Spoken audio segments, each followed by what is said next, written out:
All right, let's dive into the incredible story of a ruler who became an absolute legend. We're going to talk about a 17th century African queen who went toe-to-toe with a global empire and, through just sheer brilliance and willpower, forged a nation. So, how did she do it? That's the big question here. We're breaking down the story of Nzinga Mbande, a queen whose genius in both war and diplomacy is still studied today.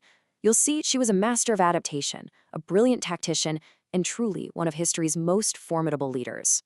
Okay, so our story doesn't start with a queen. It starts with a princess, born into a kingdom that was already in deep crisis. A world that was really defined by conflict, with the shadow of a foreign power looming over everything. So you gotta understand, Nzinga was born right into the middle of a war. The Portuguese had shown up before she was even born, and their arrival just plunged the kingdom of Ndongo into decades of brutal conflict over land, resources, and, this is crucial, the slave trade. This was the only world she ever knew. So after their father dies, Nzinga's brother takes the throne. But, well, he just wasn't very good at it. The kingdom is on the brink of complete collapse. So in desperation, he sends his sister, who, by the way, was trained in military strategy and spoke fluent Portuguese, to do the impossible, negotiate for peace when she had basically no cards to play. Wow, I mean, this one moment just perfectly captures her genius. The governor tries to humiliate her, right? He offers a mat on the floor so she'd have to literally look up to him. But Nzinga, without missing a beat, has her attendant get on all fours and become her chair. It was a masterclass in power dynamics before a single word was even spoken. She leveled the playing field instantly. And, unbelievably, it worked. She actually got a peace treaty, which was a huge deal. She even got baptized and took the name Ana de Sousa as a political move to seal the deal. But, and there's always a but, right? The Portuguese broke their promises almost immediately. The peace turned out to be a total mirage, and the real fight was just getting started. Then, things take a really dark turn.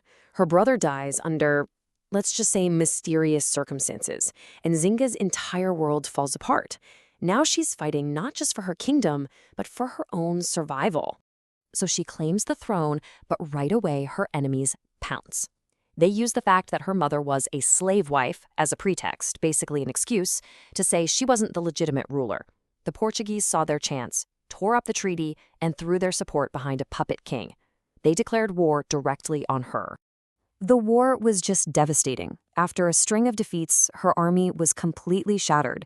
She was forced on the run, driven out of her own kingdom, and look at that number. She's left with about 200 soldiers. For anyone else, this would have been the end. Game over. But Nzinga was not just anyone.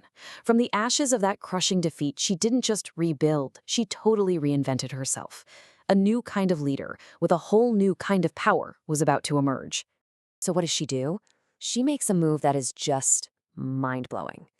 She allies with the Imbangala warriors. These were the traditional enemies of her people. And she doesn't just ally with them, she embraces their culture so completely that they make her their leader. I mean, nobody saw that coming. And this is where you really see her strategic mind at work. Instead of trying to take back her old kingdom right away, she conquers the neighboring kingdom of Matamba. Now, why was that so smart? Because Matamba had a tradition of female rulers. It gave her something priceless, a legitimate, stable throne that her enemies couldn't so easily challenge. This was her new headquarters. Then, in 1641, the whole chessboard gets flipped upside down. A new player enters the game, the Dutch. They're rivals of the Portuguese, and they sail in and capture the main port of Luanda.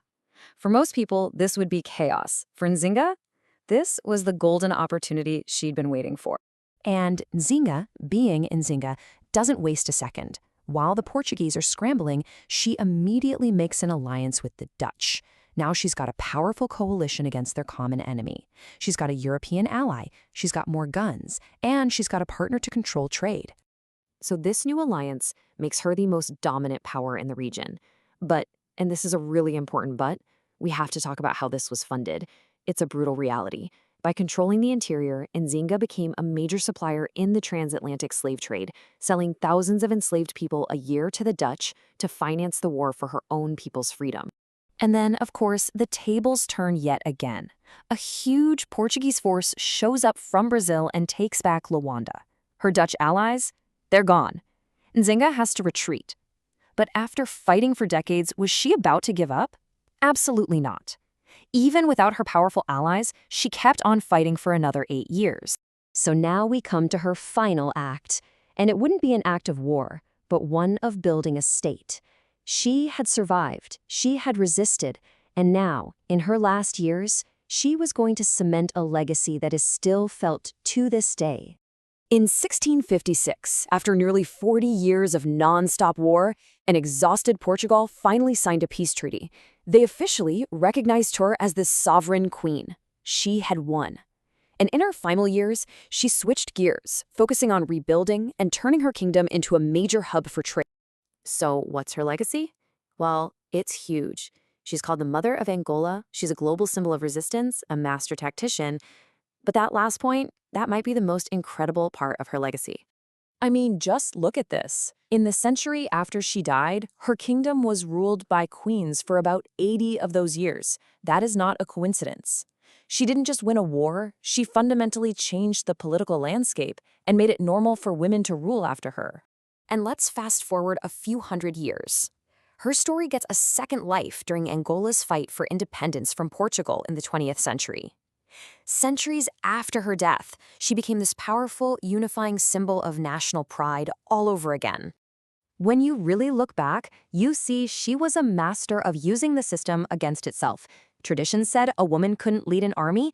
Fine. She adopted male titles and clothing and became the most feared general in the region. She bent every single rule she had to in order to protect her people. And that brings us to the big, complicated question at the heart of her legacy, doesn't it?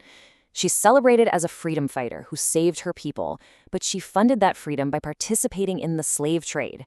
It's a really challenging paradox that forces us to look at history and its heroes in all their complexity.